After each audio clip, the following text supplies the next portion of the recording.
நீங்க சொல்றீங்க, நீங்களே அதை சொல்றீங்க, எல்லோரும் இணைந்து போட்டியிடாவிட்டால் திமுக ஆட்சிக்கு வந்துவிடும்.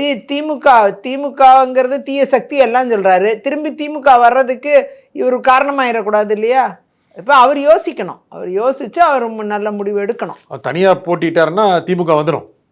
இல்லை, சாத்தியக்கூறுகள் யார் ஓட்ட பிரிப்பாருன்னு தெரியாது இல்லையா?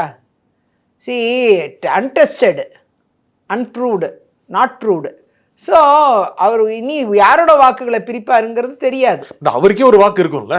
இருக்கும். அது இப்போ தானே உருவாச்சு. அது யார்கிட்டேருந்து உருவாகுது? ஒன்றும் இல்லை திமுகட்டேருந்து உருவாகும், இல்லை அதிமுக, இல்லை பிற கட்சிகள்லேருந்து, இல்லை சீமான்ட்டேருந்து, யாரோ ஒருத்தர்ட்டேருந்து தானே வரும். அந்த வாக்குகள் எங்கேருந்தும் புதுசாக அவருக்குன்னு தயாராகி வர்றது இல்லை. இருக்கிற வாக்கில் கொஞ்சத்தை தானே புதிய வாக்காளர்கள் அவருக்கு போடுறாங்க. புதிய வாக்காளர்கள் இருப்பாங்க.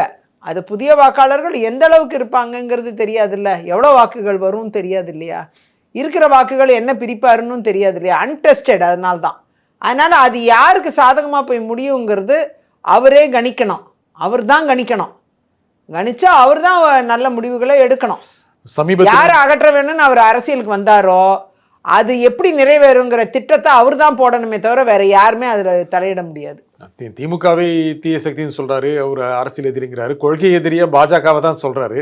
ஆகையால அந்த கொள்கை எதிரின்னு சொன்ன கட்சியோட கூட்டணி அமைக்கிறது, அந்த அணியில போய் சேர்றது எல்லாமே அவருக்கு ஏதாவது சிரமங்கள் இருக்கான்னு எனக்கு தெரியல. நீங்க நினைக்கல இந்த மாதிரி சிரமங்கள் இருக்கான்னு? இருக்க வாய்ப்பு இல்லை. ஏன்னா ஒரு விஷயம், கொள்கை எதிரி எல்லாம் சொன்ன திமுக ஒரு காலத்துல பாஜகவுடைய வாஜ்பாய் ஆட்சியில் கூட்டணியாக இருந்து அமைச்சர்களாகவே இருந்தாங்க. ஸோ அங்கே கொள்கைங்கிறது இன்றைக்கி அவ்வளோ தூரம் பாஜகவை எதிர்க்கிறது கொள்கைன்னு தானே எதிர்க்கிறாங்க. ஆனால் அன்னைக்கு ஆட்சியிலே இருந்தாங்க, பங்கு பெற்றாங்க. அதனால் திமுகவே அப்படிப்பட்ட முடிவுகளை எடுத்திருக்குங்கிறத விஜய் அவர்கள் ஆலோசித்து பார்க்கணும்.